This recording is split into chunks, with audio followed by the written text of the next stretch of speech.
Muito bom dia para você. Que Deus nos abençoe grandemente hoje, durante essa semana e todos os dias.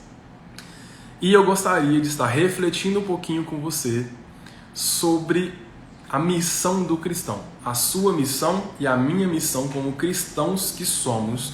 Lembrando que cristão não é uma pessoa que frequenta uma igreja que tem a palavra de Deus como regra.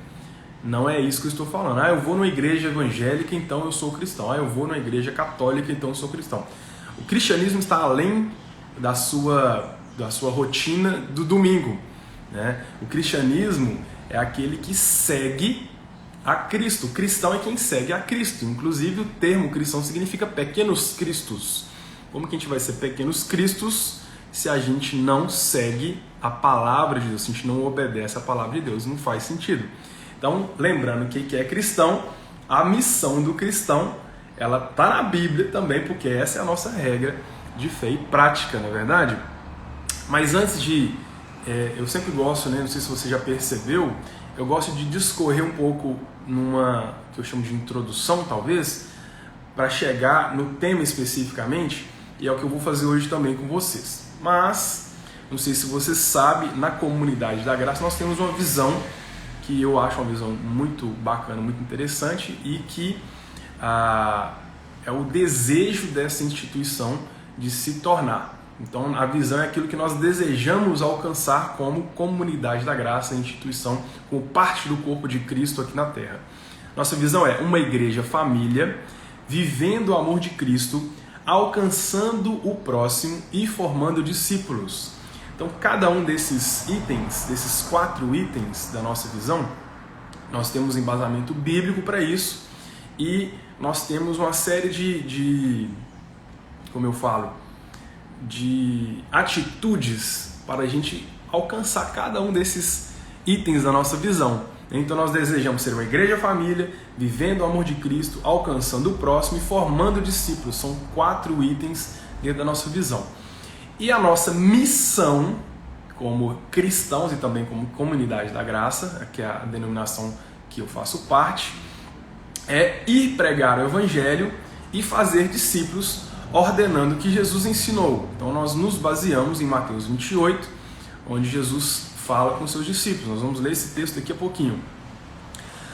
É interessante que pregar o evangelho significa que nós, a igreja, não devemos ficar paradas esperando, mas a gente tem que tomar uma iniciativa. Pregar significa dizer abertamente, expor a sua experiência em Cristo e expor as escrituras sagradas, aquilo que as escrituras fizeram na sua vida. Então essa é a nossa missão de pregar o evangelho. E a missão de fazer discípulos ensinando o que Jesus ordenou é tão importante quanto pregar o evangelho. Por quê? A palavra discípulo significa aprendiz. Então, quando eu faço discípulos, eu estou me relacionando com as pessoas, antes me relacionando com Deus, depois com o próximo. As pessoas, elas ensinam e aprendem umas com as outras, através da prática. Então, não basta simplesmente a gente estar pregando o evangelho, mas a gente precisa também de que alguém esteja do lado do outro para ensinar. O pastor Carlos Alberto, ele costuma falar que ovelha que gera ovelha, que é o que de fato acontece.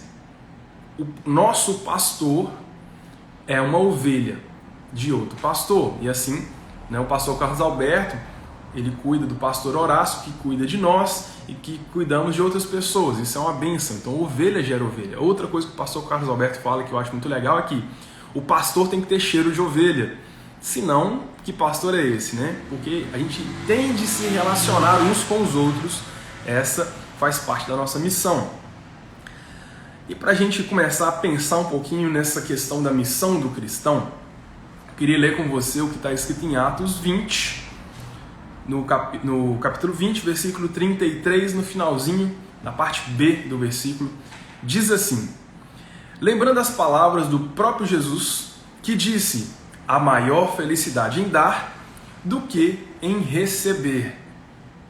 Bom, primeira coisa que, se a gente parar para refletir um pouquinho nessa parte do versículo, é melhor dar do que receber. dentro do nosso critério de sociedade atual, secular, não faz muito sentido. Como assim é melhor dar do que receber? É melhor doar do que receber? A real é que a gente prefere receber, talvez. Mas essa palavra de Jesus não foi dita à toa. Então, primeira coisa, quem dá, olha só que interessante. Se você dá algo, se você doa algo a alguém, é porque você tem para doar. Primeira coisa que é muito interessante para a gente estar pensando. Ninguém dá aquilo que não tem. Então, se você tem condições de repartir, é porque você tem para si e tem para o outro. Isso é uma bênção. Isso significa que nós somos prósperos, abençoados, né? Isso é a primeira coisa que a gente tem que parar para pensar, que é bem interessante. Ninguém dá aquilo que não tem. E o segundo ponto é muito legal quando a ciência mostra o que a gente já sabia há muito tempo, né? A palavra de Deus já diz que dar é melhor que receber, e hoje nós temos aí artigos científicos para trazer uma comprovação do ponto de vista da ciência, ou seja, uma comprovação científica do que a palavra de Deus já nos diz há bastante tempo. Então eu estava pesquisando, encontrei aqui um artigo científico de uma autora chamada Lara Aknin. Ela é da Simon Fraser University, no Canadá. Ela fez uma pesquisa com quase 235 mil pessoas, um pouco menos na verdade, eu arredondei, em 126 países. Olha o resultado que ela chegou com essa pesquisa dela. As nossas descobertas sugerem que a recompensa psicológica experimentada ao ajudar os outros pode estar profundamente enraizada na natureza humana, surgindo em diversos contextos culturais e econômicos. Então, eu tenho aqui o link desse artigo dela, está em inglês, mas dá para... Eu acho que tem traduzido, pelo menos eu vi um artigo traduzido, o resumo do artigo, muito interessante. Então, você que é curioso igual a mim, gosta de saber se o que você está ouvindo é verdade mesmo. Inclusive, abro um parênteses aqui, nós estamos numa época em que nós não devemos simplesmente ouvir e aceitar e acreditar. Se alguém falou que alguém falou, confira se essa fonte é verdadeira, confira se você está recebendo uma informação correta, para que você não seja agente de fake news, né? Porque existem fake news não só no âmbito político, mas em todas as áreas, desde o chazinho que fala que faz bem para alguma coisa ou que cura alguma coisa, quanto as questões políticas que nós temos visto tantas vezes no mundo todo, né? Então confira a fonte. Eu vi essa informação num livro e falei assim, poxa, qual é o estudo que fala sobre isso? Vamos dar uma pesquisada, o Google está aí para isso. Então a gente pesquisa no Google, não tem problema nenhum. Encontrou? Quem foi que falou? Foi num blog ou foi num portal de ciência? Então a gente vai avaliando essas informações para a gente não receber um conteúdo que não seja verdadeiro. Então tem um link aqui, depois eu vou ver se eu posto nos comentários, tá? Tanto do YouTube quanto do Instagram, para você também poder estar verificando. Voltando então, fechando esse parênteses que foi um pouquinho comprido, Jesus falou que é melhor dar do que receber. Nós lemos isso agora em Atos 20:33, na segunda parte do versículo. Então eu estava falando, quem dá é porque tem para repartir, e nós temos um estudo científico que comprova que a satisfação que nós temos ao dar, ela é maior do que quando a gente ganha alguma coisa. Eu não sei se você tem a experiência do sentimento de você poder abençoar uma pessoa, é muito mais gostoso que quando você recebe um presente. É muito mais gostoso quando você recebe algo de alguém. Quando você pode abençoar uma pessoa, é uma satisfação fora do explicável, pelo menos para mim. Eu fico com vontade de chorar de emoção quando eu imagino, quando eu penso e quando eu tenho a oportunidade de fazer isso. Eu ia falar aqui que eu sou bem chorão, sabe? Eu sou bem emotivo quando se trata de pessoas. Com o passar dos anos eu aprendi a amar as pessoas eu já falei aqui em algumas lives, eu sou da área da informática, então pensa naquele cara do filme que fica dentro de um quartinho escuro com um capuz e mexendo no computador. Eu era esse cara quando eu era adolescente, jovem, no início da minha juventude. Mas Deus é tão maravilhoso que me resgatou do meu quartinho escuro e agora eu amo pessoas, amo estar com você, amo falar do amor, da palavra de Deus. A minha esposa está aí, né, Di? É verdade, né, amor? E a Di é um dos instrumentos de Deus para me ajudar a vencer essas dificuldades. Então, já aproveitando, já que eu já abri um parênteses, abro o segundo. Se você tem alguma dificuldade de se relacionar com as pessoas, fique tranquilo, porque o Senhor que trabalha na minha vida também trabalha na sua, tá? E Ele te ama assim como Ele me ama, então eu sei que Ele vai fazer por você ainda mais do que Ele faz por mim. Fechei o segundo parênteses, vamos continuar. Bom, Deus tem prazer em nos abençoar. A gente está vendo o tempo todo, durante essas semanas, esses meses, desde que nós começamos essas lives, e antes disso, nas ministrações de domingo, pela manhã, pela noite, desde que nós temos tido contato com essa palavra libertadora, nós temos visto e experimentado que Deus ele tem prazer em nos abençoar, Ele tem prazer em nos dar, Ele tem prazer em fazer novas todas as coisas na minha vida e na sua vida. E tem uma expressão que é muito legal, você já com certeza já ouviu essa expressão, tal pai e tal filho. Tinha um seriado na década de 80, 90, eu sou de 85, então eu certamente vi na década de 90, mas talvez ele fosse mais antigo um pouquinho, que tinha um negócio de tal pai e tal filho. Também tinha o desenho do Bob pai e Bob filho, acho que é isso mesmo. E isso tudo para falar o quê? Que os pais e os filhos normalmente se parecem, né? É uma tendência natural que o filho se espelhe no pai, que tenha características físicas, mas também do caráter do pai. E quando você e eu nos tornamos filhos e filhas de Deus, nós começamos a, então, nos parecer mais com o nosso pai. Olha que coisa maravilhosa. Você e eu, que somos filhos e filhas de Deus, passamos a nos parecer cada vez mais com o nosso pai. Essa é a tendência natural. Essa é a tendência natural. Então, tem dúvida ainda sobre ser filho de Deus, se não é e tal? Nós vamos ler um texto que vai tirar sua dúvida daqui a pouquinho. Deixa eu achar aqui onde é que eu parei. Cadê? É isso aqui, achei. Então vamos lá. O texto que eu queria trazer para vocês está em João 1:12. Então, se você tem uma Bíblia de acesso rápido aí agora, se você abrir em João 1:12, na versão NVI, vai estar escrito assim: contudo, aos que receberam Jesus, deu-lhes o direito, contudo aos que o receberam, aos que creram em seu nome, ou seja, têm fé no seu nome, nós já falamos sobre fé aqui, deu-lhes o direito de se tornarem filhos de Deus. Então olha só, você que creu, que tem fé no nome de Jesus e que a sua fé produziu obediência, essa fé que é uma fé maravilhosa, uma fé que o Espírito Santo te dá, você que tem essa fé em Jesus, você tem o direito de se tornar filhos de Deus. Então a consequência disso também é que você se torna filho de Deus. Isso é maravilhoso, né? E qual que é o maior presente que a gente recebe do Senhor?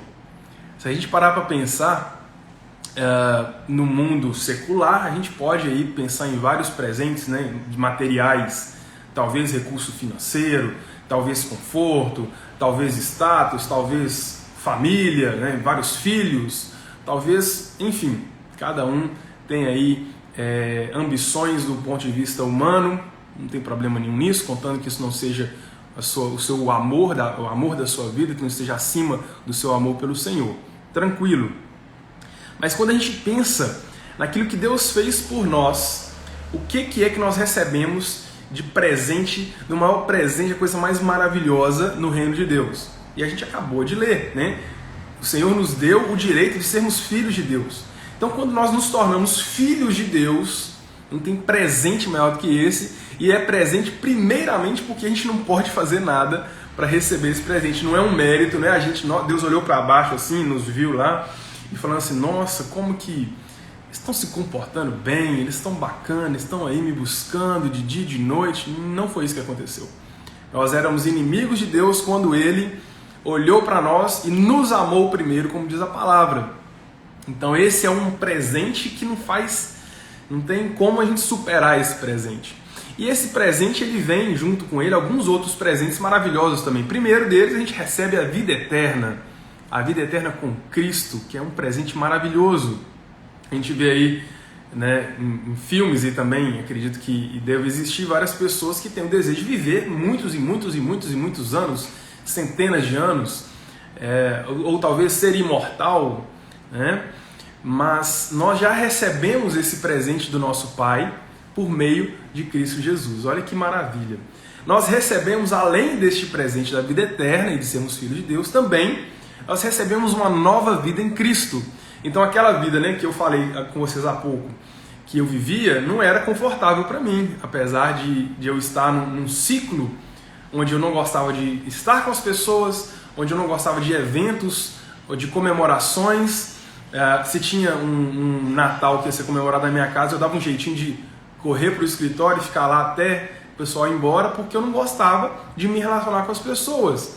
Hoje eu tenho uma nova vida em Cristo, e essa vida, pessoas fazem parte o tempo todo, e se não fizer, eu acho que eu não sei o que seria. Porque não cabe mais na minha mente viver como eu vivia antes, porque eu tenho hoje uma nova vida. E você e eu, que recebemos ao Senhor Jesus, também temos, né, você também tem uma nova vida em Cristo, diferente daquela. Aquela ficou para trás, né? Do passado a gente tira só as lições e não fica remoendo aquilo que já passou, não é verdade? Muito bem. Cadê? Onde é que eu parei? Aqui. Bom, nós temos uma vida nova em Cristo. Show! Temos também uma vida capaz de obedecer a palavra de Deus por meio do Espírito Santo, que é outro presente maravilhoso que você e eu recebemos. Recebemos o Espírito Santo habitando em nós, e isso é um presente e tanto. Você tem o Senhor Deus que habita em você, que fez de você templo dele, para que você hoje tivesse livre acesso a ele, para que você hoje pudesse não depender de sacerdotes e sumos sacerdotes, de sacrifícios de animais, mas que você, por intermédio de Jesus Cristo, que é o verdadeiro sacrifício, que é o Cordeiro de Deus que tira o pecado do mundo, abriu esse acesso para que nós pudéssemos hoje estarmos conversando com o nosso Deus de maneira livre, de maneira leve, sem nos preocuparmos, porque Ele já fez tudo por nós. Isso é maravilhoso, isso é maravilhoso. Entregar nossa vida a Jesus gera a maior alegria que a gente pode sentir. Pensa nisso quando você teve uma experiência de novo nascimento. Se você ainda não teve uma experiência de novo nascimento, você vai experimentar, e aí você vai poder comentar e compartilhar aquilo que o Senhor fez na sua vida. Mas a experiência de novo nascimento é uma alegria que não tem como falar, é indizível, não dá para explicar com palavras. Mas eu posso dizer que essa mesma alegria que nós sentimos quando nós fomos alcançados, nós sentimos também quando levamos outra pessoa a alcançar. Então, quando nós levamos outra pessoa a entregar sua vida a Jesus, a mesma alegria é gerada no meu e no seu coração, porque é melhor dar do que receber. Tem um outro texto bíblico que diz que aquilo que de graça nós recebemos, de graça também nós damos. E você pode talvez pensar assim, é difícil, né, cara? É difícil fazer discípulo. Mas vamos lá, você vai entender que não é tão difícil assim não.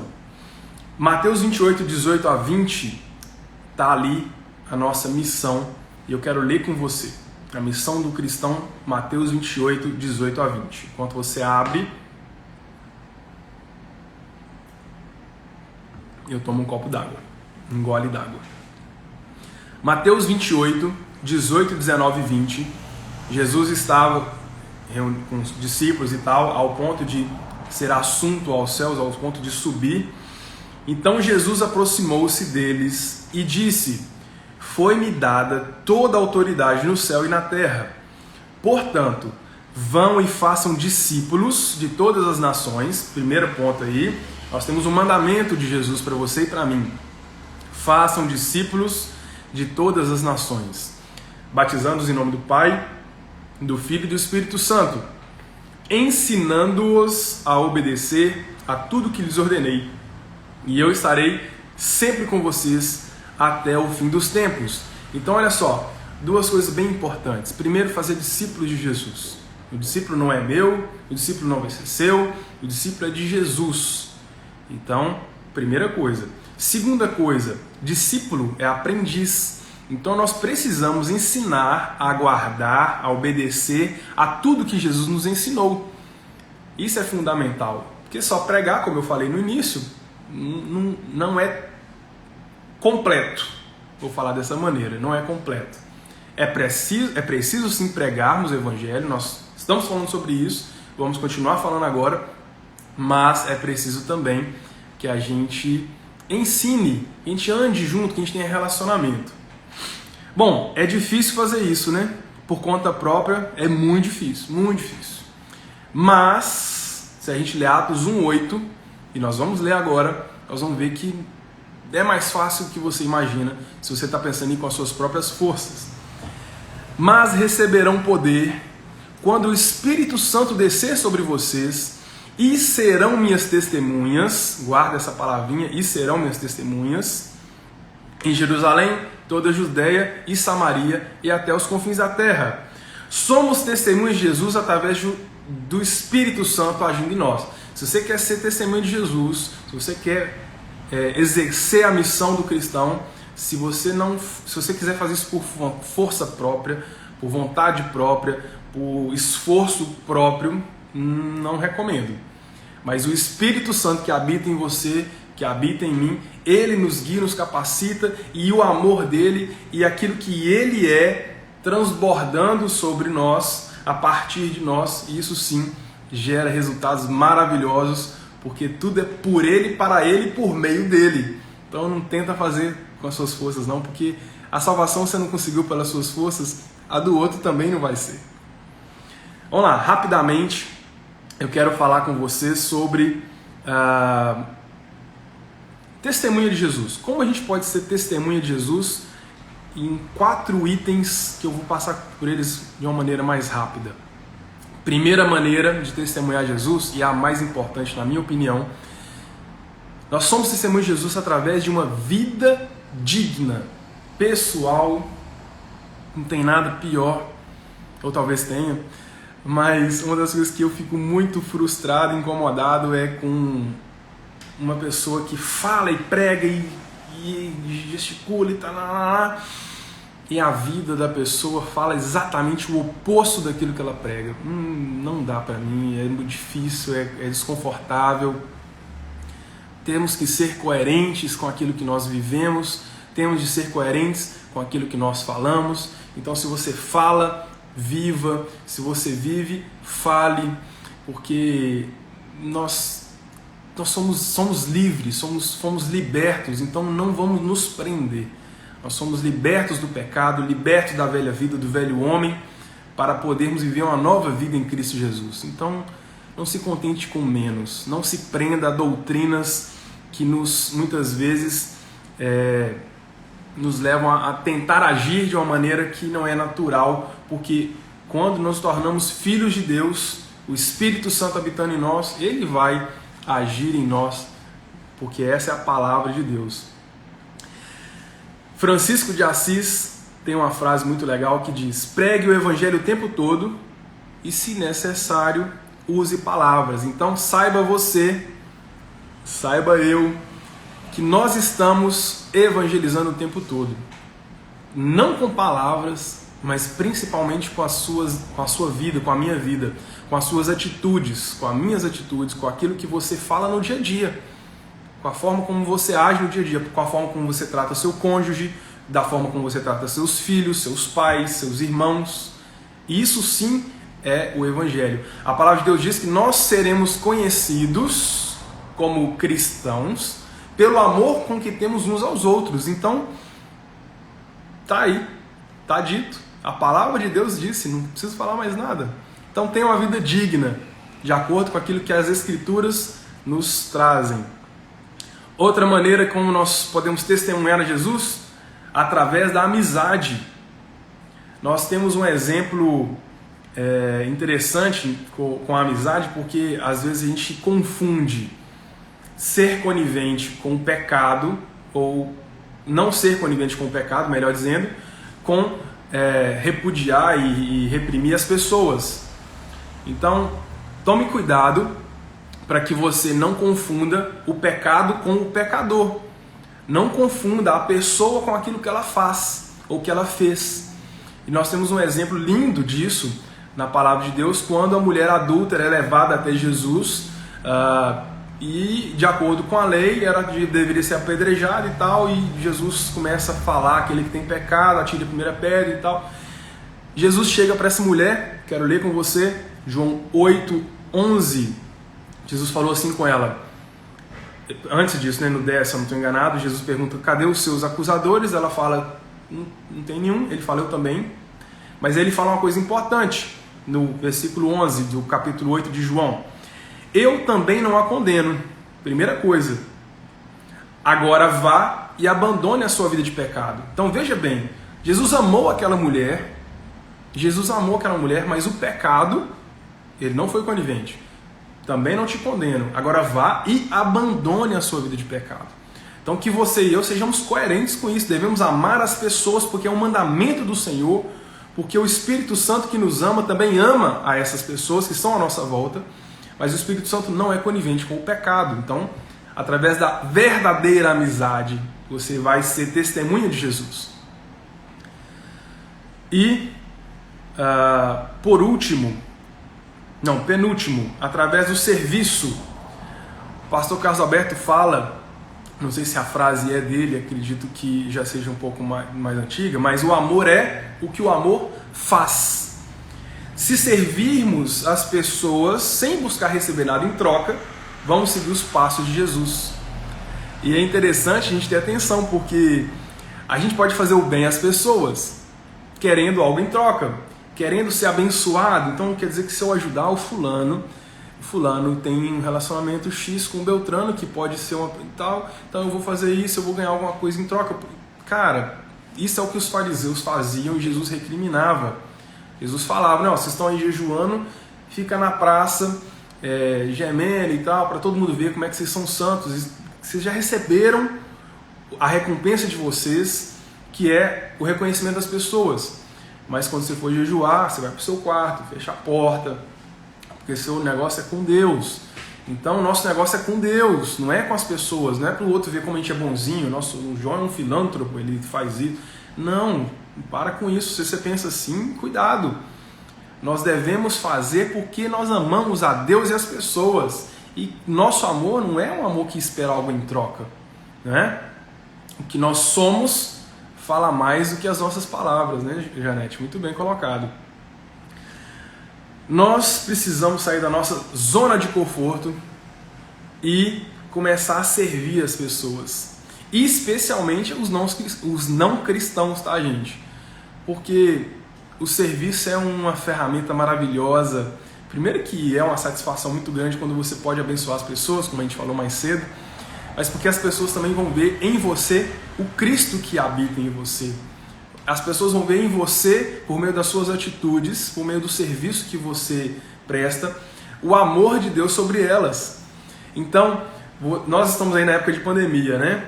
Você vai no supermercado e lembra que aquele seu vizinho, aquela sua vizinha ou alguém, poxa, o fulano, ele gosta tanto desse item, vou levar para ele.